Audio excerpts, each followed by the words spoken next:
Hey, how are you doing? Let me share and then I will unmute my screen.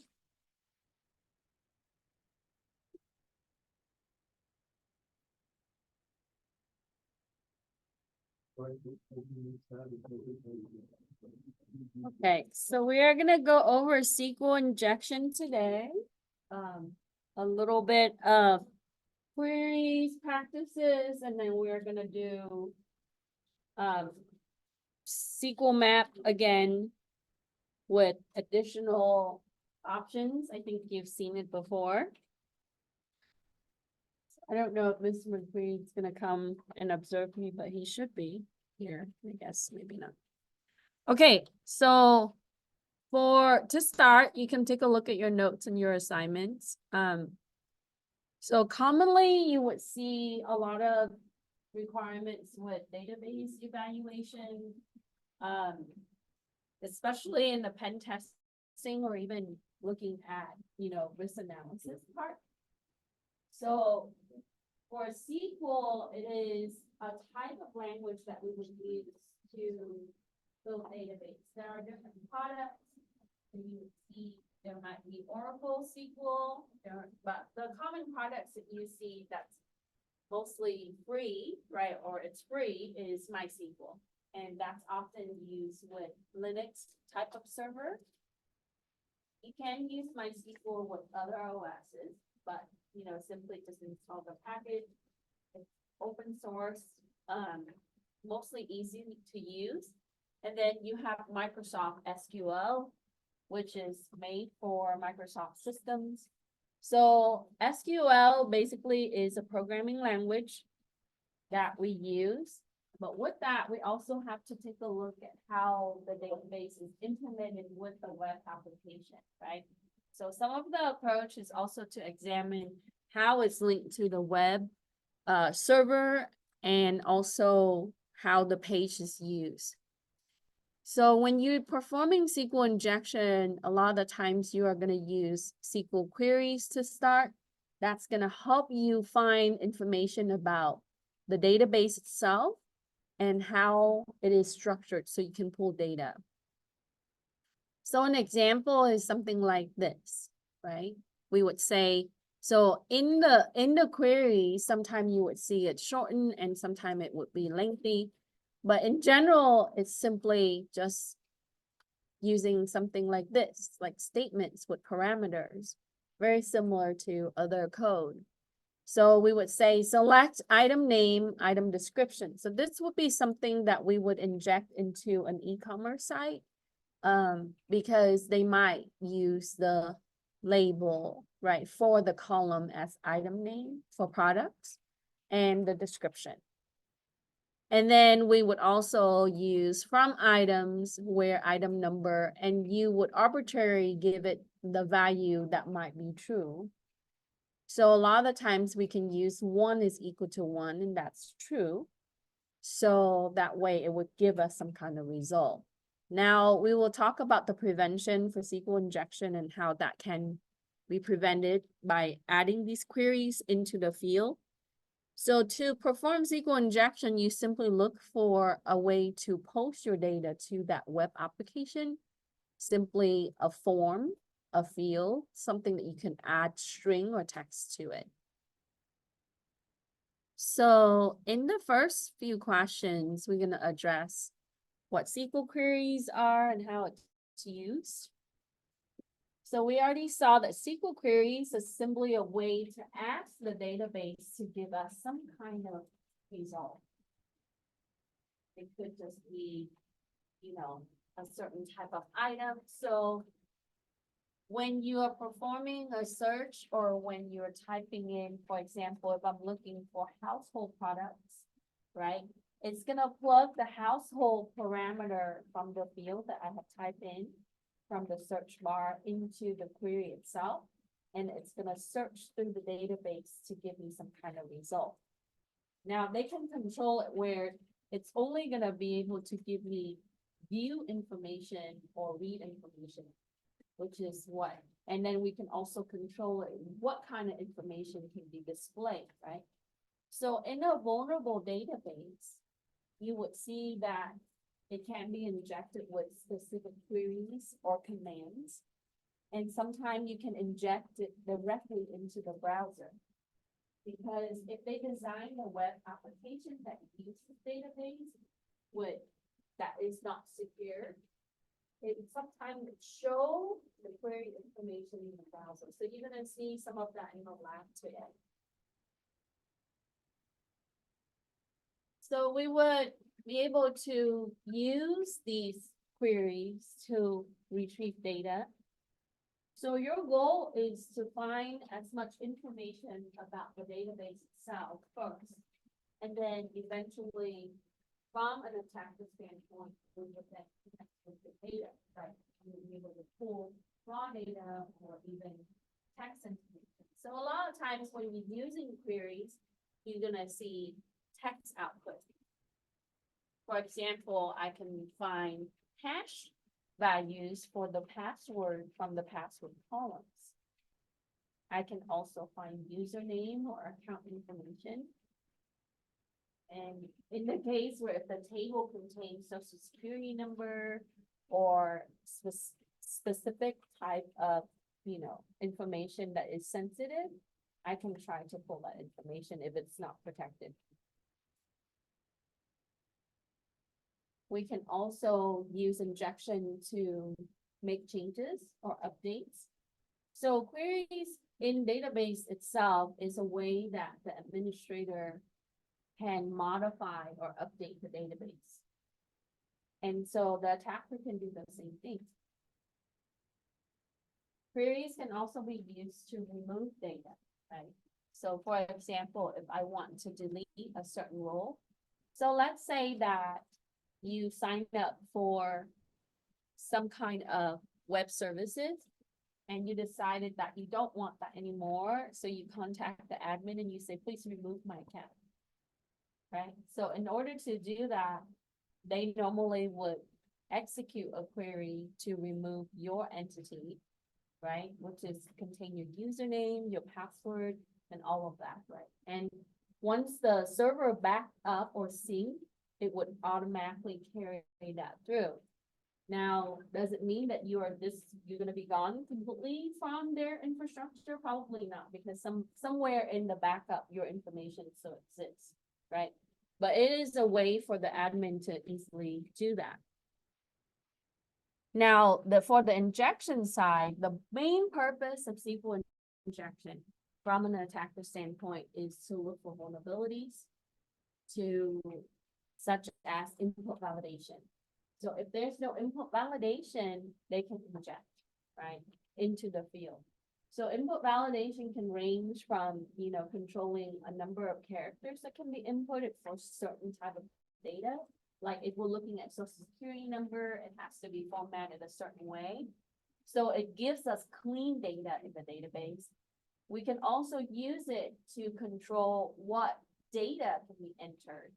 So in the case, if you worry about injection, you can control like query type of rules, right? We would implement that so that way it would check for that.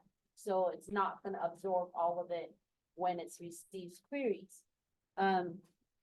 So ultimately, they're looking for vulnerabilities such as input validation in the web applications so that way they can enter some kind of query or use a script or a tool to be able to do that, right? Any question?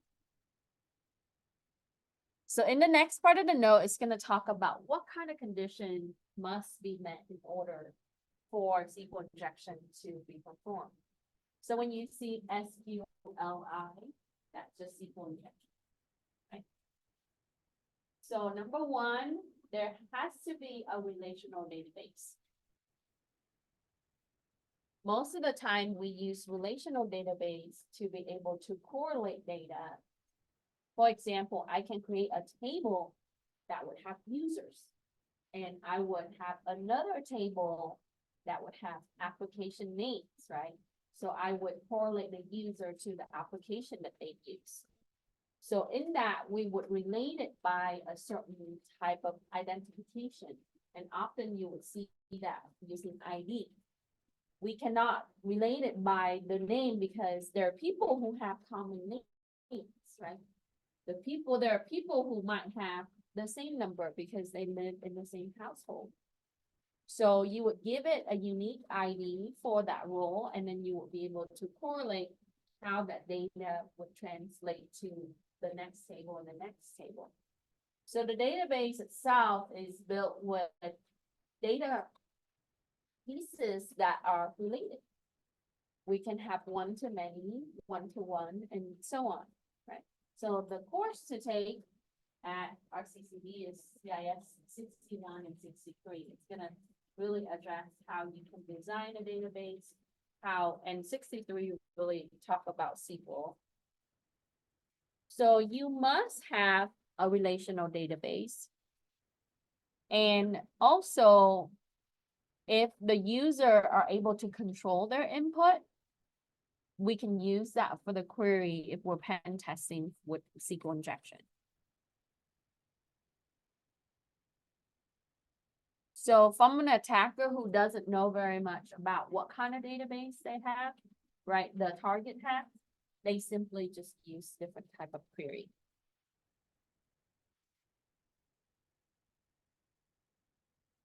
Any question?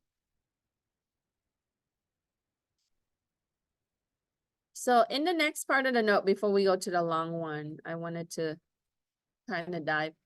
So you have the general SQL injection attack, and this is normally addressed with the in-band attack. So when you're performing in-band attack, you're using the same communication channel to submit your query and get your query result, okay? Where you might have other type of attacks. So there are different categories of SQL injection. Most people are familiar with the basic SQL injection, which is the in-band injection. So here it talks about how that's done for the basic. Right? Controllable input is important. So that way there's query that will be submitted. So in the category of the SQL in-band injection, which is what you see some of that. So for certification, you are gonna have to distinguish differences in the injection type. So it occurs when you're using the same communication channel to launch the attack and to gather the result. So let's say that I'm using the web application and I simply enter the query into the form type. And I would be able to see the output from that same web page on screen, right? That's the same type of communication. Now, if I'm not doing in-band injection, I might submit the query into the field on that web page, but I have to go into the database to get some kind of result, and that's blind, right? That's a little different. So in the next part, which is number 4, it asks you to distinguish between in-band and out-band SQL injection. Which one is more common? So the in-band SQLI occurs when we use the same communication channel to launch and gather results, to launch the attack and gather the result. The out-band is the opposite. It occurs when the attacker cannot use the same communication channel to launch the attack and gather the result. It really depends on the security perimeter that's being implemented, right? And also could also be the application design, and there are other different factors that will play in. So if someone cannot perform in-band, they would try to do an out-band. And that's when they cannot use the same communication to launch the attack and get the result.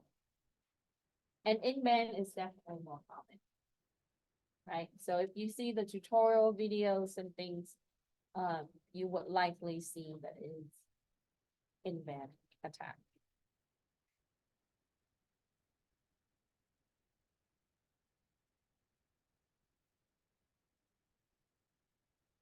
So in the next part, right, it's really diving into different subtype of in-band injection, also some type of blind injection.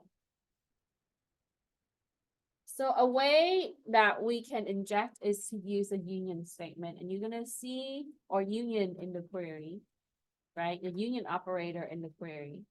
So you're gonna see some of this in your lab today. So when the attacker uses the union operator, and union simply is a way that we can combine two statements together, because in some cases, you don't want to submit a statement and another statement. You want to use two statements to really give you more details, right? So for example, I wanted to look at columns and separate columns on the table, or I wanted to look at columns that contain passwords, right? That will be a two separate statement. So I would use a union to combine those statements in my query. So that's going to give me specific detailed information. So that is a form of in-band, because union query can be injected into the actual web app itself, and you would see the result on that page. And it's called union-based SQLi.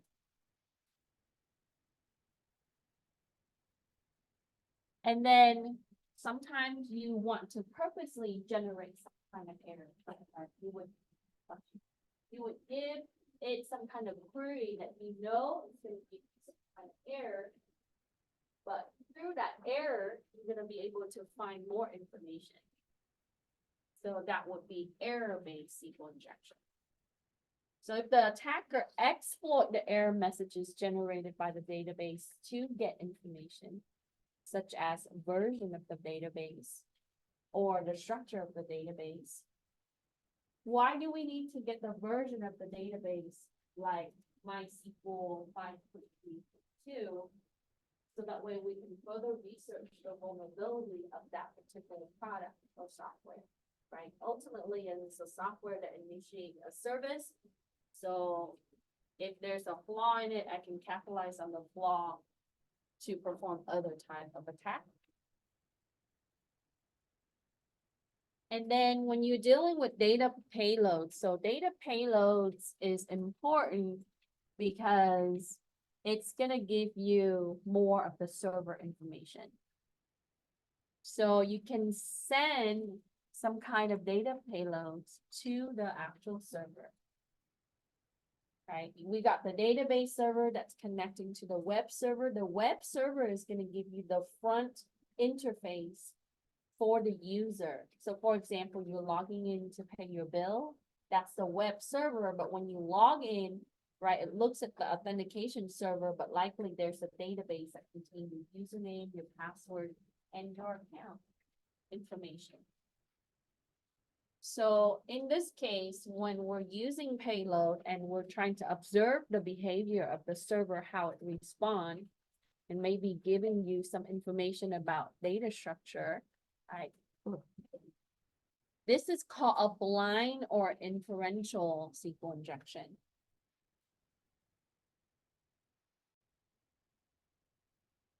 So sometimes we also can use content-based, and you can find all of this on the notes. So if the attacker sends the query to the database and wait for the result to be true, such as true or false, that's typically a Boolean base, right? Because it's either true or false for Boolean value.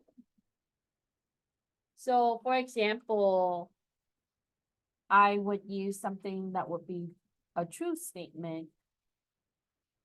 1 is 1, right? 1 is equal to 1. And with that, I would also obtain some kind of information. So when you're doing your lab today, right, when we are doing ID 1 is equal to 1, it's going to use that to determine in the field one and the role one, right? The first account information like admin is gonna pop up, or, some kind of user is gonna pop up. So it's a way that we can manipulate the operator through the SQL query, which gives it the statement, right? So when you submit a SQL query, in the back, right, it actually generate the statement like select this with union from where, blah, blah, blah. And then if you want to do something that is time-based, for example, we can delay things for 10 seconds. We can also modify or execute certain things for a period of time. That would be a blind SQL injection, but under that category, it will be time-based. So whenever that you see like minutes and seconds being integrated into the actual query or the statement, right? I've seen statements or actually a block of code being used. So some statements are a lot longer. It really depends how complex of your target would be, right? So when we do the damn vulnerable web app today, it simply is a very low security type of application. So we can do a lot of injection that's very simple. But when you deal with targets that are more difficult or complex databases, you are going to have longer statements and also, right, multiple statements. Okay, so for the final, make sure that we know the differences between blind, between in-band, and also blind, time-based, inferential.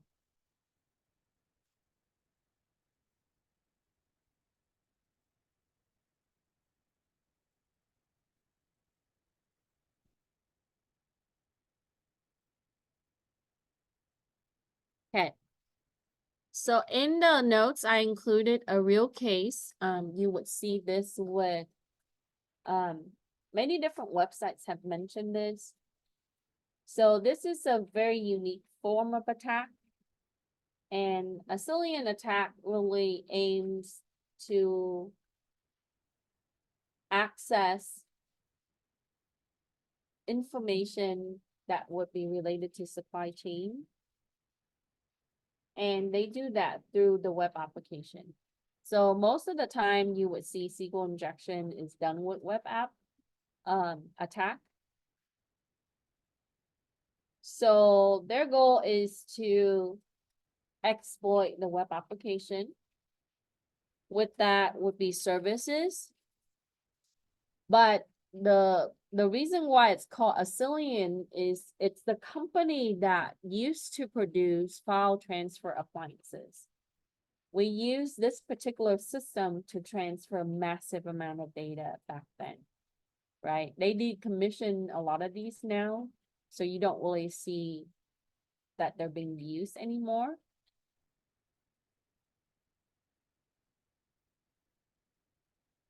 But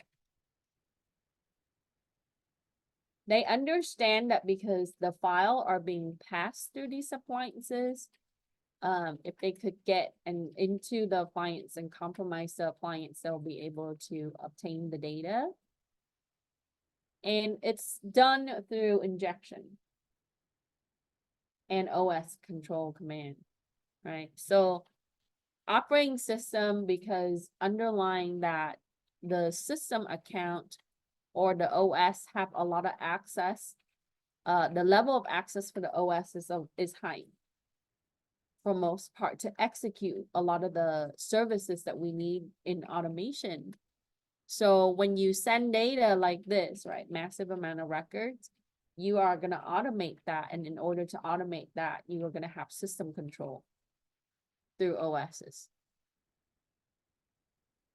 So this is a form of complex attack where it's not just a SQL injection or a web application compromise. There are many different levels. And the plan behind this is, they thought that out. They really look at the functionality of the FTA understand its structure and flaws, and then how it's used to port data from one location to another location, from database to another database, for example.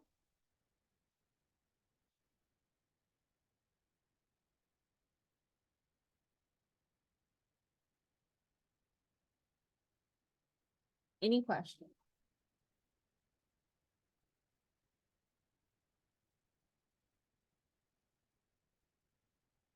Okay, so through the notes, you're gonna be able to find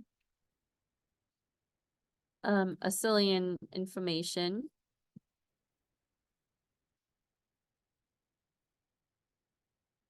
So look at the example of the SQL injection attack, right? We already talked about union.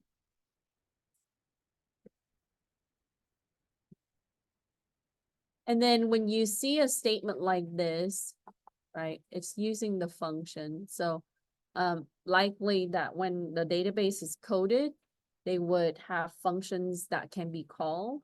So that way, you know, it can, for example, like if we're searching for something that executes a function call, so or even logging in sometime it would execute the call. So you would see, so for the attacker, to their advantage, right, they would be able to use that same approach.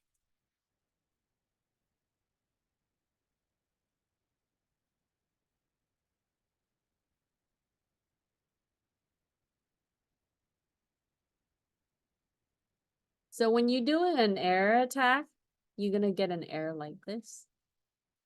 But with that error, we get additional information here, right? It's gonna tell you what didn't work, and then what is there that's expecting to work.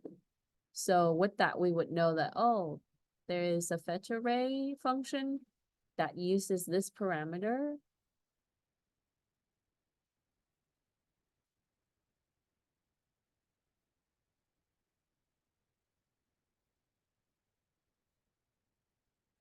And then for the blind is mostly used for behavior pattern. So if you want to check for patterns, that's blind testing for blind injection. And sometimes you would also see error messages with that.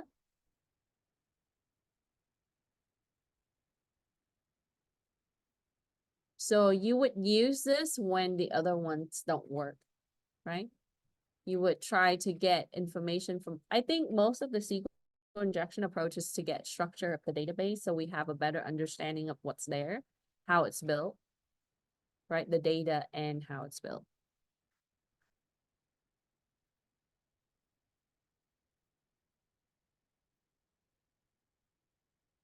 So for the content base, we are going to do some of this today. So sometime you can inject directly into the browser, right? Now it depends. They can configure that where you cannot. So as you submit that, it's going to do a post to the web server. And then with that, it's going to link to the database. So you can submit something to the web through the web server to the database.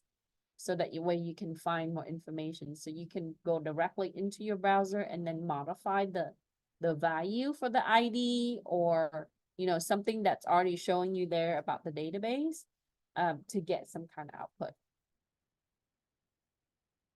Now, if they're using a web application firewall, it's going to try to block that, right? So if you can't do that, then you will alternate that with another form of injection. Okay, so ultimately, when we execute this in the browser, it's going to do this statement in the back, right?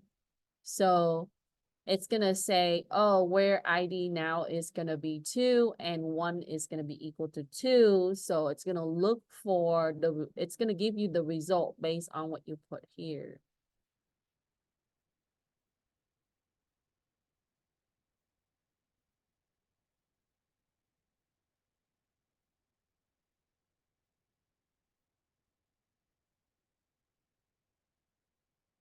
So if the admin, right, the way that they set it up and they modify it, it's also how it's coded too. So you kind of have to, from an attacker standpoint, we have to think like how the admin would be controlling or designing. And then if from, so that way we can better protect. And then from the admin standpoint, we have to think about, oh, how would the attacker access all the data or information about my database so you can better design your data, right? So it's always gonna be, how are we gonna be able to stop them? And then, what kind of prevention am I gonna run into from an attacker standpoint?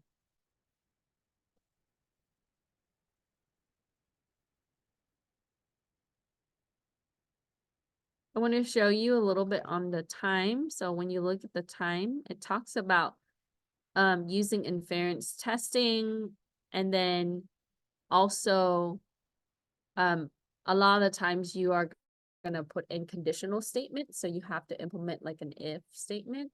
Hello.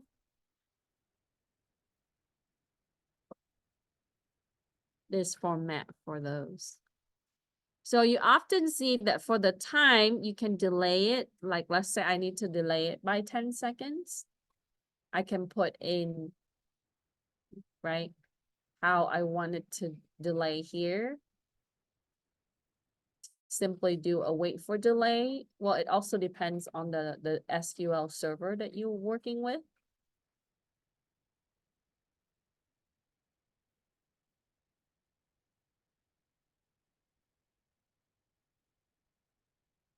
And then I would also need to use these statements. So in order to really go through the entire execution of what I wanted to do, where I would be able to obtain specific data and also implement the delay, it would be a lot more than just a few lines, right? Now, if I write this, and if it's vulnerable, I can inject it directly into like a comment box, where that would take close to 200, usually it's 255 characters, right? Or sometimes they control it, like for YouTube, I know that it's like 100 for the title, and then the description, they have it like 200 and something characters. So I would find those areas and then I would be able to inject it in this way. Otherwise, if they are limiting my characters, then I'm gonna have to do, one by one, or find ways to condense it to a one-liner for multiple times. So let me bring this down a little bit. Okay, so we talked about a Assyrian attack and different type of attack. So in order to perform the Assyrian attack, the attackers, they would have to access what's called the root HTML, and by default, this was there. Because the system needs to have access, right, to the element of the web. It's just like how you see index.html in your web server. The document root HTML was implemented for Assyrian systems. And they would do this through injecting queries to get encryption keys. Now, on the new browser safety requirement, and also in database implementation for security, it's probably a little harder to find more sensitive data like encryption keys. So you have to be, if you're the attacker, you have to be creative of how you are using your query. If query one doesn't work, you're gonna have to find ways to work around that, right? So they were able to get encryption keys. Now, sometimes we can get hash for the encryption. And with hash, we can do something with that, right?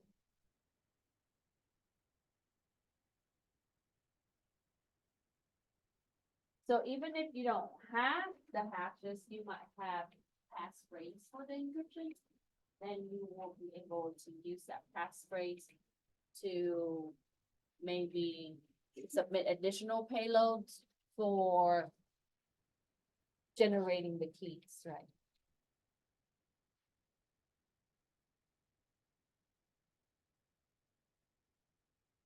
So because there are accounts that would require system privilege or system commands, the attackers would then need to exploit the OS commands.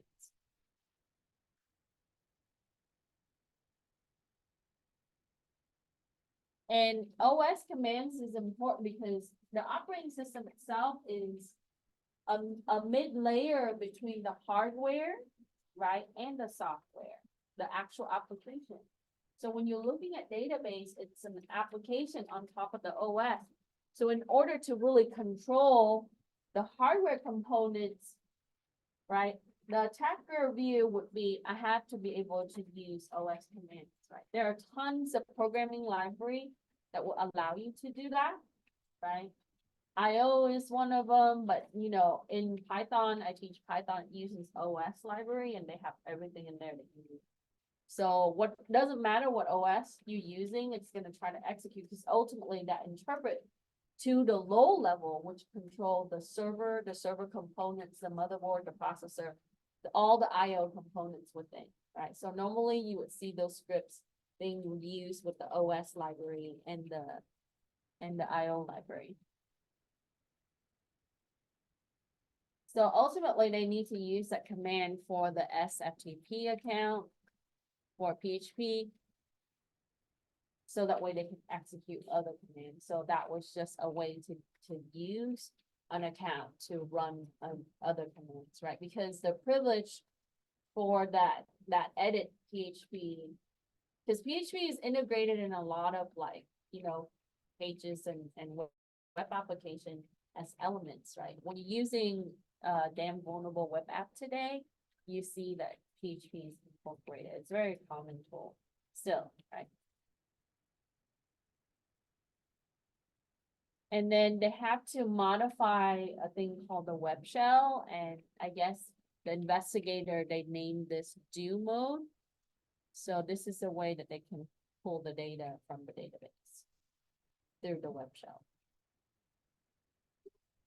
So this form of attack, someone researched quite a bit on the appliance itself and how that would connect the services that it has, the account. So someone knows the design of Facilian very, very well to come up with this. It's a group, it's, you know, I read the case and it's APT, so it's a group of people, right? Usually these things are done by, you know, people who have knowledge in a lot of specific area and the team combined, because a lot of the times it's not just one person.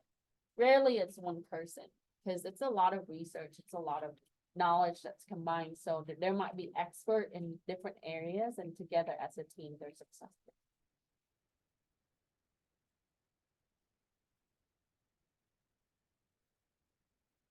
Okay, so 8 is more of like a summary, right? How can you use prepared statement to prevent SQL injection? There are many ways that we can prevent SQL injection. This is one of the newer approach. In the past, we simply just use a lot of input validation, or even user control input validation, but it's not always 100% effective. Nothing in security solution or technology is 100% effective. We know that, right? It might be close in some cases, but you are not going to have 100%. So we have to approach it with a more of a defense in depth mind, right? You are going to use multiple things to make sure that it is protected. So prepared statements are basically pre-written templated statements that can be coded into the actual program. This would allow us to be able to pass parameter values, right? That can maybe be entered or pulled from somewhere.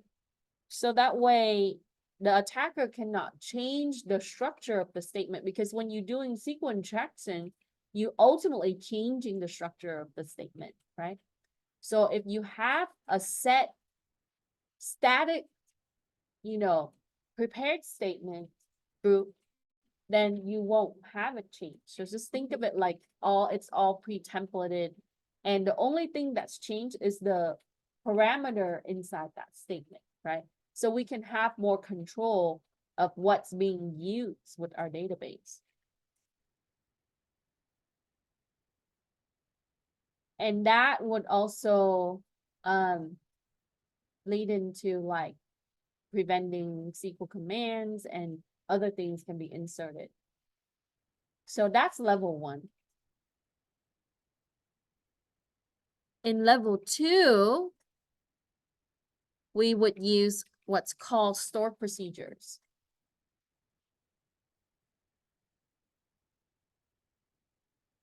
So store procedure would allow us to reduce the risk, right? It's not 100% like I said,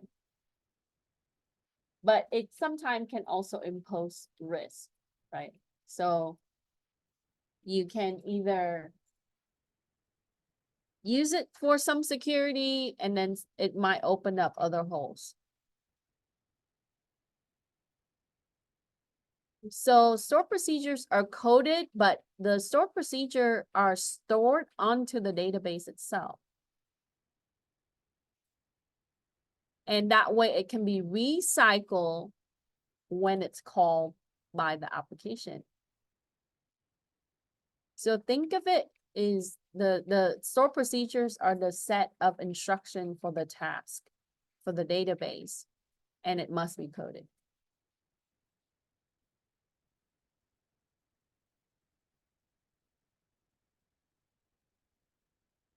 But because store procedures require execute rights,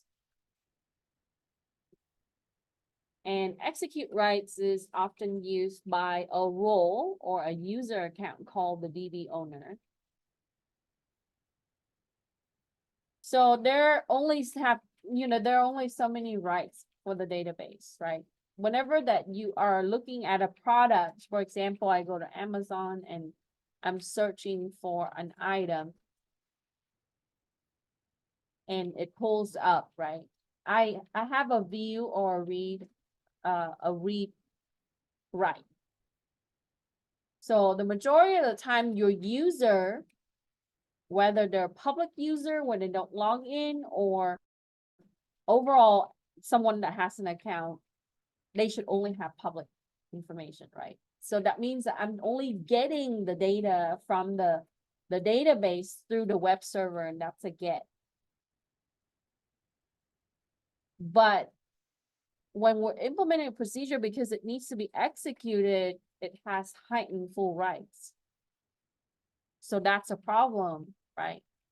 So that means that they have to create a separate account and assign it the proper rights. But because we use this, system needs to execute it, so it has full permission.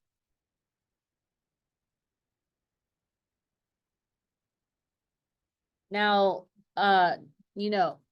it really depends on the developer group or the developer themselves and how they design this.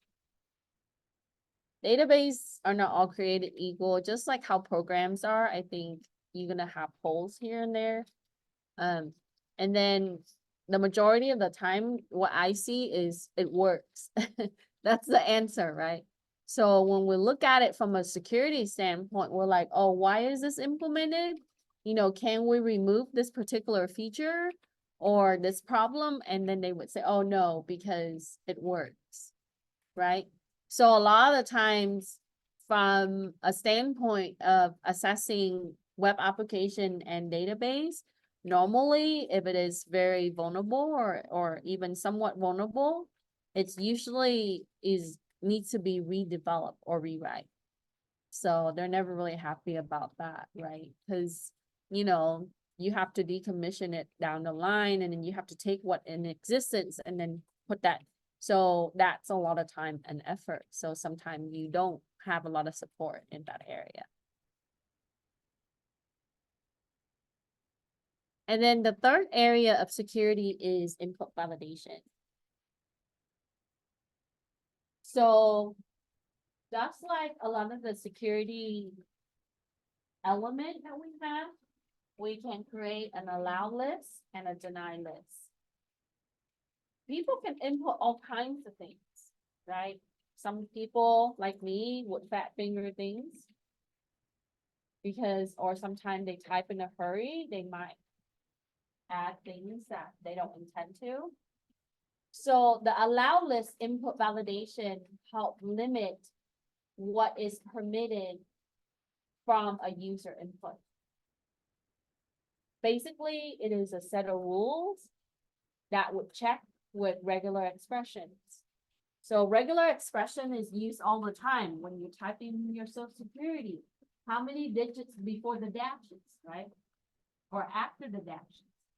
Or even when you're doing zip code, how many? So we can limit the number of characters that will be inputted into that field. Now, in comment box and other things, you know, that is specified, for example, I have a web application that I would allow you to upload your file like Dropbox or Google Drive or OneDrive, right? The title can be very long or short. So you can control the number of characters for that title, but the type of character can be inputted. So in some case, you guys probably seen this already, where you're trying to add symbol into the names and it's gonna tell you no. Why is that? Because it's tied to query that they want to prevent, right? So in some cases, you can't make text a certain way because it's limited through the allow list. So we see that.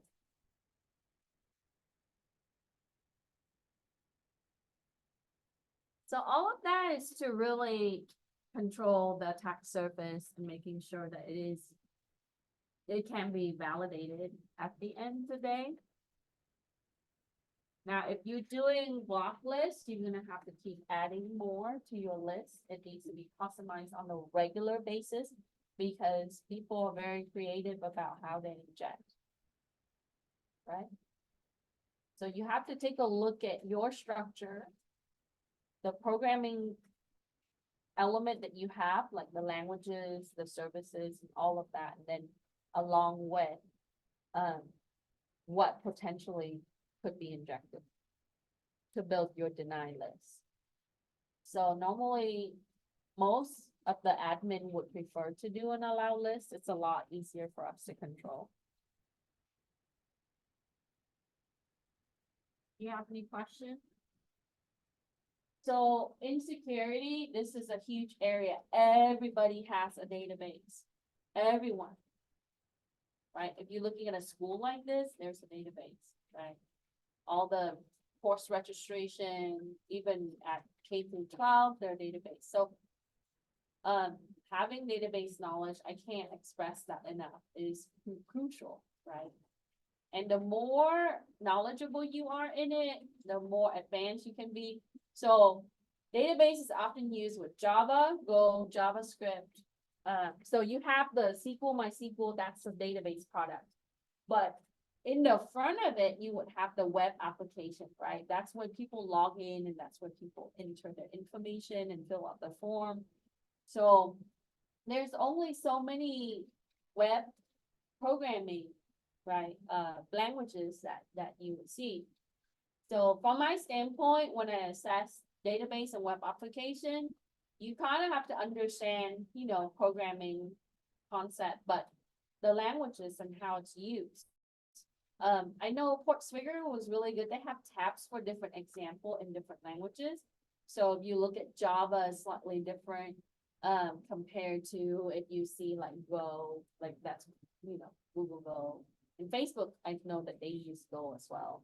And then other things, right? So what you see there, not just HTML, CSS, not always JavaScript, right?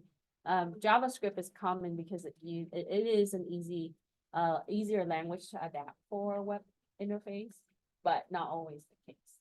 It really depends on the product that's selected by the developer. So, you know, it's good if you have additional knowledge in those languages. I learned actually JavaScript on the job. I had to figure out some things and that really helped me. And then I ended up, when I first came here, they asked me if I could teach JavaScript. I said, sure, it's super easy. It's actually easy as Python to learn. And then you see a lot of that with like data with JS Node or Node.js and other things. So there are a few things that they advise against, right? The industry advise against not using dynamic SQL generation. But in the case that you must use dynamic SQL generation, what do you need? Mostly because dynamic SQL can be created directly from strings, which is text, that would apply the values. So static values that would change the the execution time or the runtime. And that can be injected. So imagine that they can inject a string that modify the application execution time. If they can expand that, because processes can only run, within a scope of time. Some process would be used more than other, but if they modify that, they can damage your database application. That's low level attack, right? So we don't want that. But if you need to use it, you gotta make sure that you follow it up with input validation. I always advise my client that if you have one element to control, you should always add. If any second element is input validation.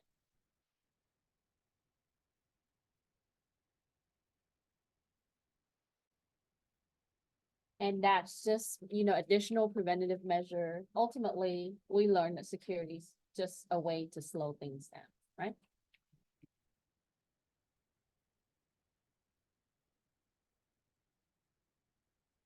Another thing that we want to avoid is escaping user supplied input. And in the notes, I include the escape characters. So because it is a programming language, you're gonna see that the common escape character like /n, line, and so on. So if the escape characters are used, we see that the SQL values can be treated as string instead of commands.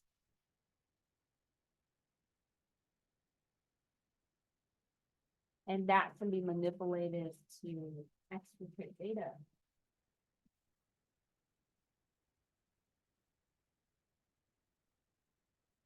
So that's an advice for the developer side, right? They should not implement this feature in the code. Where is it on the notes? Yeah, if you go down further, give me a second, you guys, let me flip back. It's under escaping all the supply input. So let me see. So if you go down to primary defense and scroll down, I think I put like after store procedure, after input validation. So regular expression look like that. Yeah, when I taught JavaScript, I taught them how to do input validation, and we have to put in the rules for, like only use 0 through 9 for like phone number and digits. And then you can also control the digits on how many digits. And then how you put in your area code, we can control that with the code itself. So instead of using like additional rules, but you can set up a rule table and then correlate it. After dynamic. Yeah, so if you go to page 12, it talks about strongly discourage escaping all user supplied input. And then it shows you the escape characters in the next page.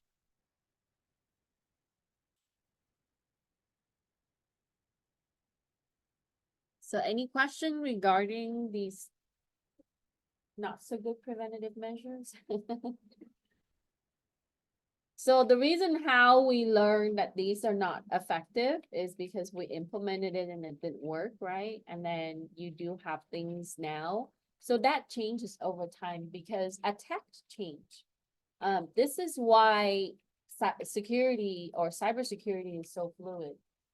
The innovation behind attacks is always growing and changing. So what you see is that I might teach this now, right? And then down the line, you're gonna see years from now, it's gonna change because, you know, our design change and then our technology change. So, you know, some of the things I've learned input validation long ago, and then that still sticks around, but we have implemented better way to do input validation for sure. We improved that area quite a bit.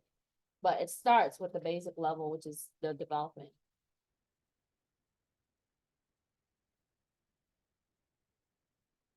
So when I teach computer science and I give them project, I always try to harp about, you guys need to have input validation. People just can't input anything in anything, right? You want to control that. And that's just if else statement or, you know, switch case statements. Those are really simple things to implement. It's just a little bit extra, maybe a few more block of code or even another function, so.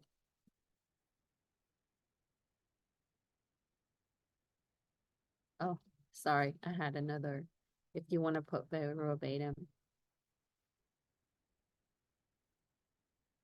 So like I mentioned before, ultimately tear down of the code and then recode. So the code needs to contain store procedures, right? We talked about that.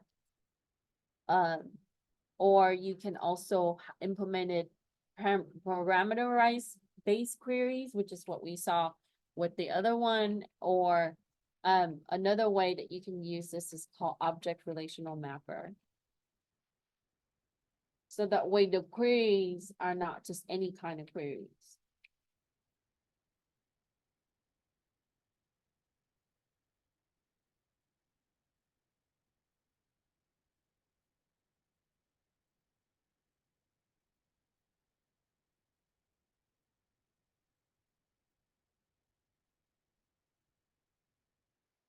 So how can they inject to access the database? So basically, they're going to try to use query that contain valid parameter values. And they would be able to use those legal values so that way they can make their access authorized. Now, accessing accounts sometimes is a task, right? It's probably challenging to find account and password. So if they can't do that firsthand, they would try to use parameter values. And if you inject enough, eventually you get access, and that's how they get access to the database. Now, if they have the proper control, it should flag it, right? You would have notification from your systems that these things are being submitted or things that are getting access or modification in access rights and so on.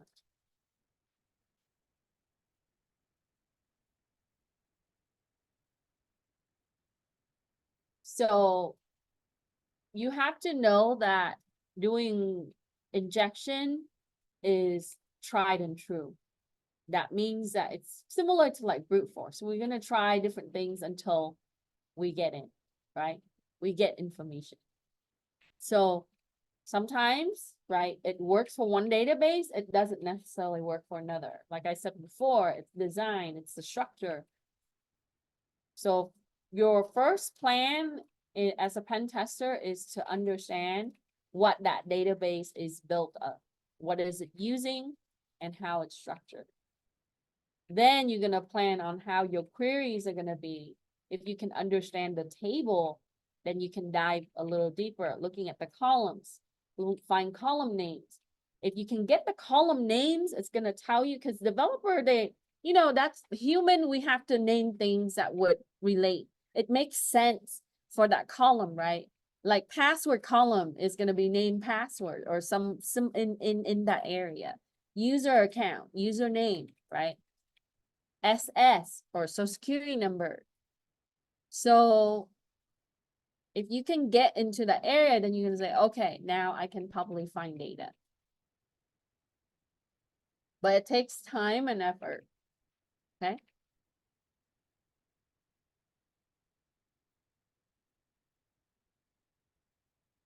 Are we okay to scroll down?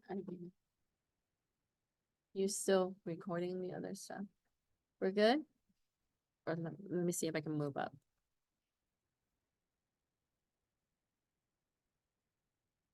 So the privilege list is pretty long. The reason why is because, this is the first-hand practice for all areas in security, especially when we're dealing with access management. So when you're dealing with access management, the rule is to give them only what they need, right? And sometimes that can be difficult because, you have to override things in order for other things to work.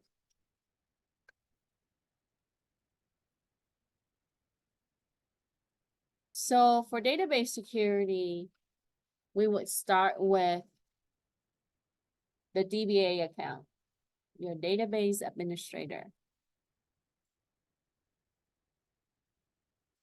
And the administrator account. We don't want to use those accounts because those accounts, by default, everybody knows that those accounts have full privilege. Full permissions to different part of your database.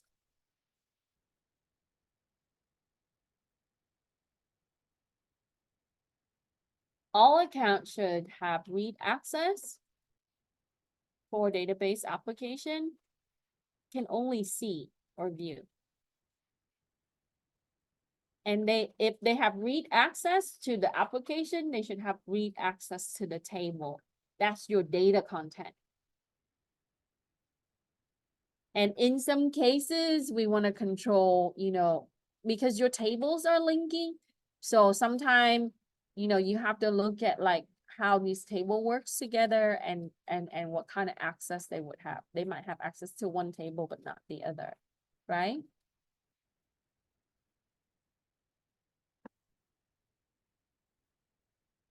And then we want to reduce OS privilege because you saw in the Cillian attack, right? OS have a lot of control on the low level end.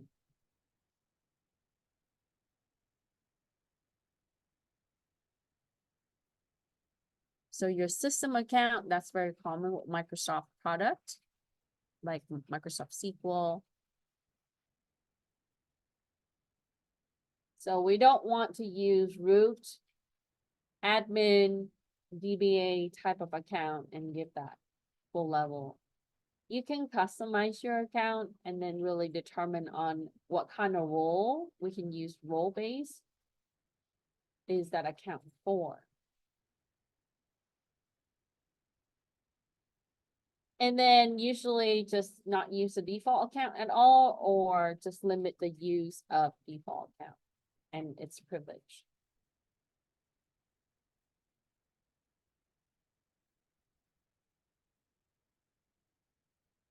So they have another way. So in view is different than read.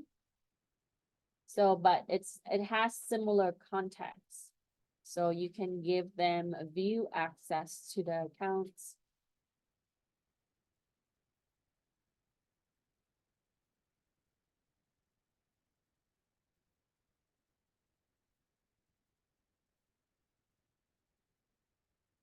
And then if you have any kind of application account that execute queries, you need to restrict those account by using store procedures.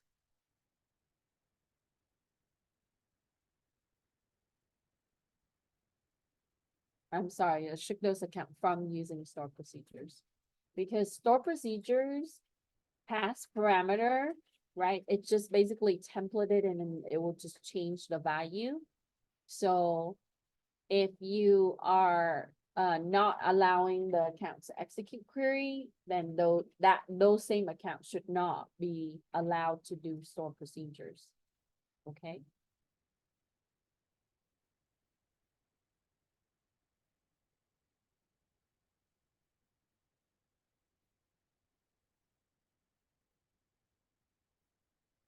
And also application accounts don't get access to the table. If they do, only read. And then you should use a separate user account for separate web application. I'm gonna give you an example for that. Your login page, right, is a separate web application than your payment page. You guys notice that when you use your mobile platform? So when you click make a payment, you know how it loads a different thing? That's a separate web application. That's a different page that connects to different table. Whereas your login page, so for example, I log into Citibank to look at my account, right? That page that you land on, that login page at the beginning, that's a separate web application, right? That connects to user account table. Then once I log in, I'm provided with another page.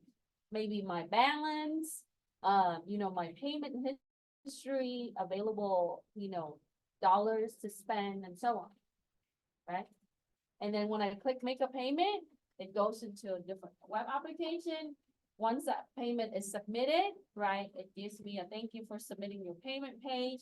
And then I would click, oh, I wanted to do auto payments. That's another web application. So what happens is in the back, right, for the administration, if you are setting up accounts, they're separate accounts, because if you are combining like one account for that one app, what's gonna happen is they can navigate. So as an attacker, I just need to come in as that account and I have access to all of these tables, all of these things across your database. Okay. So if you separate that, and we call that that's part of like the SOD of the database, is if you segregate that, that's going to allow you to control each component at a time. So if they bypass one account, they only have access to that one area of your web application, that one page, that one table. The drill on this sometimes is tedious, because if you have companies that have a lot of different things, you are gonna see that, we have to go through and audit every single element of it. So in order to manage your database, you have to use a DBMS. Right? Basically, it's a database management system. First rule, we already know, don't use admin account or root account, because they have full privilege.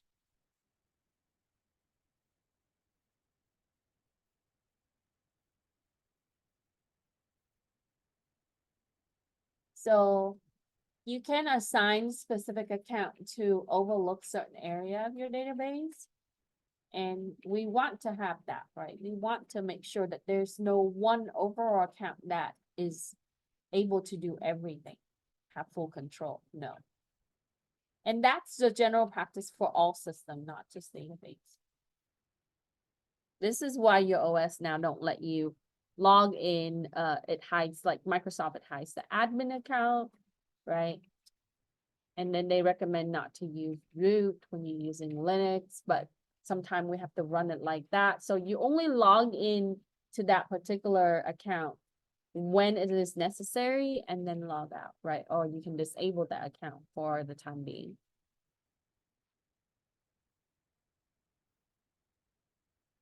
Because your application or your database application is tied to your web, right? What you need is you need to also implement web application firewall. And in order to really effectively prevent SQLi, if you are denying signature, you need to continue to update your list of rules to deny, right? And when you're denying signature, you have to tell the system, right? It would contain a list of signatures that to reject.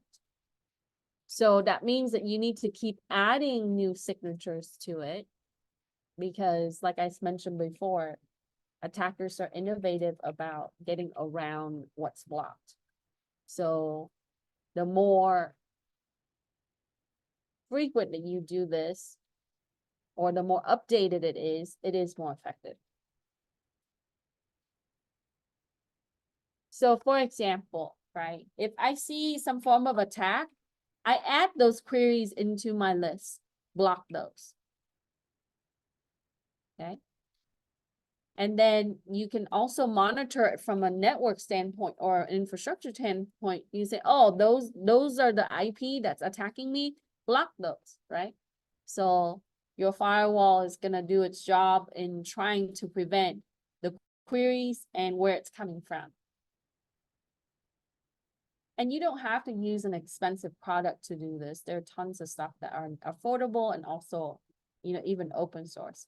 I've talked to one of my friends is a data center manager nearby, and I asked him, I said, what WAF do you use? What WAF do you use, right? And then he said, oh, surprisingly, I found this really cool open source one, and we modify it a little bit. That's what we're using. And then sometime out of the box, you can have proprietary software that's very good.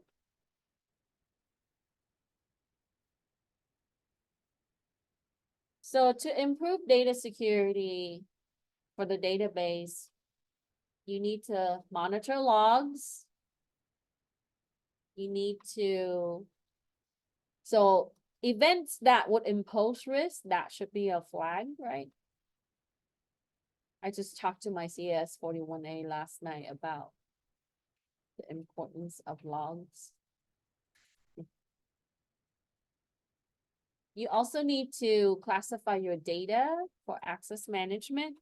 So private data gets different level of access compared to public data, and then that would be different to confidential, so those classes have specific set of permissions. Data are generally files, and we would say permissions. But when you're looking at like database itself, that becomes a privilege or access rights. And then we want to automate the notification when we have threats, right? So if your system, if your security management system doesn't have this, you can implement the rules and then be able to, maybe write a script or use a specific program or add an API to be able to send you that kind of information. So we can control it based on numerical value by looking at the trends. So when it reaches, a certain area or certain things, we can flag it. And that's because if you rely on a person to do this manually, right? People make mistakes and they might overlook things. So we want the system to have set rules for it. So that way, it would either reject it and also notify us or notify us and then allow it.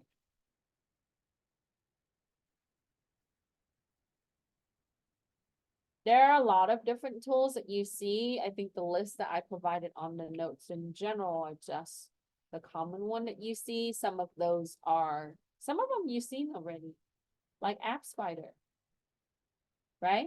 You saw that before in one of the frameworks. Qualys and, those, so the HCL one is specific for the language. Okay, so there are certain tools that are aimed toward the language type. So when you're using your SQL mapper today, pay attention to when it's outputting, like the type of attacks it's generating.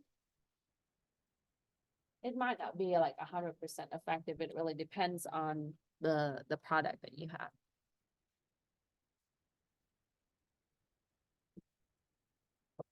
So those are just some from the list that I had, but you can have app scan, other things. Okay, let me stop recording. Take a break.